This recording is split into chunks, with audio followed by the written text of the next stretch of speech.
Now, do you know it is National Vegetarian Week? Now, as I mentioned, many people are celebrating Navratri at the moment, and then you've got festivals like Karwa Chauth and Diwali on the way too. So, delicious Indian vegetarian food will be on a lot of people's menus. But how do we make this traditional food a little bit healthier? My guest now is Sujata Din, a health coach who helps busy people to achieve their health goals by working with them on their diet and lifestyle. Hi, Sujata. Welcome to the show. Hello, Rena. Thank you for having me here. Sujata, as a vegetarian, what are the ways that we can ensure that we are getting the necessary nutrients? Because that's a big thing that vegetarians definitely get asked, don't they? And people that are thinking about being vegetarian, like, how are you going to get all your protein and all your nutrients and that kind of thing? Yeah, I think the main thing is really to make sure you're getting enough protein, but also things like iron, zinc, B12. These are things that as vegetarians, you've got to make sure you eat a balanced diet. So you're able to get a variety of nutrients, your vitamins, minerals, antioxidants to, stay healthy. So being vegetarian, for most of us, we think it's being healthy, but there are also a lot of people who are on a junk food vegetarian diet. So if you're being vegetarian, just make a few tweaks, up level what you're doing and, stay healthy. So protein, as, you said earlier, is key. And many people aren't having enough protein. They end up having just a lot of grains, especially on an Indian diet. They end up having a lot of rice, roti, dosas, idlis, and then they're not putting, more of the vegetables or of the protein foods on their plates. So, it's just making sure you balance it out with always vegetables, protein, and whole grains on the plate. I mean, a lot of people that turn to vegetarianism after eating meat for their whole lives, they often turn to these fake meat products for their protein source, but they're not exactly good for us either, are they? No, I would discourage from having those because, we don't often know what the ingredients are. I'm having to Google sometimes just to understand what the ingredients are. And I've got a simple rule. If I don't understand it when I just look at it and read it and I've had to Google it, that means it's not really a natural, real food. It's highly processed. And it's better to just stay to the foods we grew up eating, our traditional foods. And it, could be any traditional foods from wherever you come in the world, but just sticking to those foods that have been there for centuries, because we know those are healthy, those are good for us. What we have now is in the supermarkets, so many different varieties of foods. And as you mentioned, there are these processed plant-based foods that are, the mock meat type of foods. Yes, exactly. Yeah. So you could have mock sausages or mock burger patties. So, rather than having those, make something with beans or lentils or vegetables, even things like paneer. You could make, your paneer patties or your tofu patties, lentil patties. Make it with real foods rather than buying these plant-based foods. And the plant-based foods are more expensive. If you look at the cost of buying that versus making it at home, the plant-based ones tend to be more expensive. So those protein sources that you just mentioned then, the paneer and the lentils, are they the main protein sources for vegetarians then? They would be, yeah. It would be beans, lentils, tofu, tempeh. If you have yogurt, you can have yogurt. Some people, may not be having it. Seeds are also a very good source of protein. Vegetables, surprisingly, are also a good source of protein. We don't often think of our vegetables as having protein, but vegetables such as broccoli, peas, spinach, they do give us protein. So, it's about balancing and making sure we have a variety of foods so we get the protein. But along with the protein, we need to make sure we're getting the other nutrients we need, including fiber.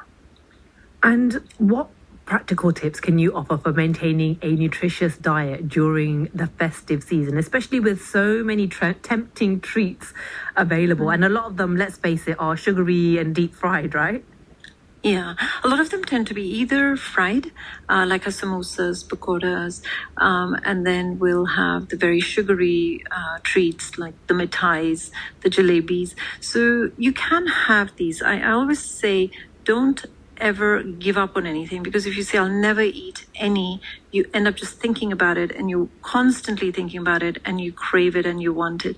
So to reduce the amount of these treats that you're having, have proper meals, because if you eat a proper meal, then you're not hungry and you're not snacking and grazing on these treats.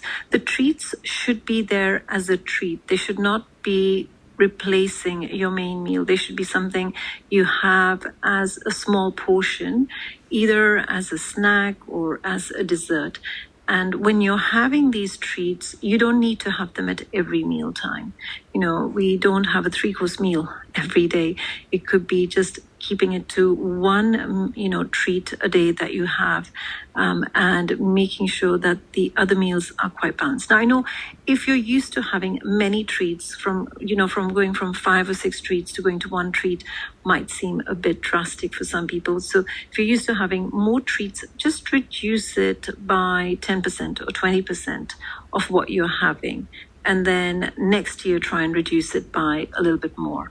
So just keep reducing it gradually so it doesn't seem too difficult for you to do. And you begin to adapt your taste buds, your palate changes gradually. And we're not doing it by forcing ourselves to eat differently. We're just eating more mindfully. We are doing this as self-care rather than saying, well, I can't eat it. That when we think of it as I can't eat it, that's when we begin to think of it as deprivation and being on a diet. But if we begin to think of it as a treat, I have these occasionally and in smaller portions, there is a difference in how we approach it. Yeah, I understand what you're saying. And Sajata, I actually really like, when you have the thalis, especially like at festival time, or if you go to, a mandir or somewhere like that, and then there's all the little portions, and then you have your little sweet as part of it, so okay, this is the whole meal, I'm done, So I think that's quite good, isn't it? The thalis are really good, because if you prepare the thali mindfully, you will be able to keep to eating healthy and still to be able to have your treats. Because in your thali, you can put your dal or your rajma, chole, you can put some rice or roti in there as well, put some sabjis in the thali, and then just decide, for the desserts, are you going to have some halwa or some, mithai or jalebi?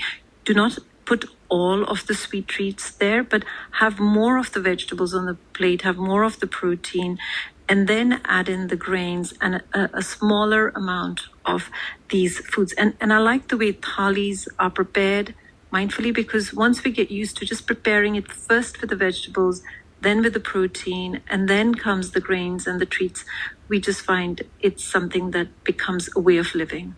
And it also looks really appealing, doesn't it? When you look at it, you're like, oh, I really, everything's so colourful. Well, it should look colourful, right? And it looks so nice. Sajata, what advice do you have for overcoming challenges like general overindulgence at festive times? Because a lot of people, they do it at Christmas as well. It's like, oh, it's Christmas, I'm going to go mad, I'm going to eat mince pies at 10 a.m. And I used to do that, I'm speaking from experience. I've calmed down since then. Even on Diwali, it's like, yeah, get the samosas out, in the morning and that kind of thing. What can we do to just calm down with the overindulgence and not feel bad afterwards?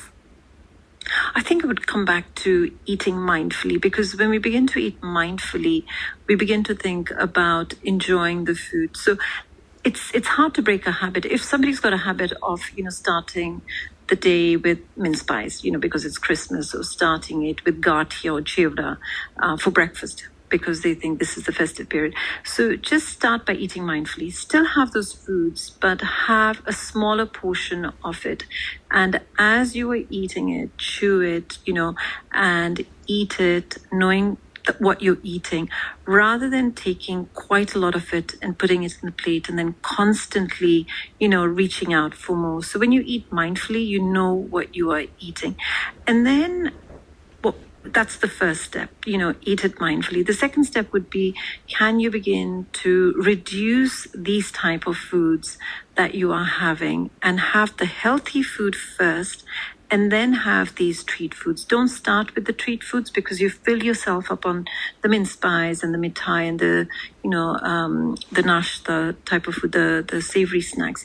first eat your proper food, whether it's, for breakfast you're having some porridge or some toast, but eat that proper food first and then have the treat, because you'll feel quite satisfied that you're not reaching out then for too much of these treats.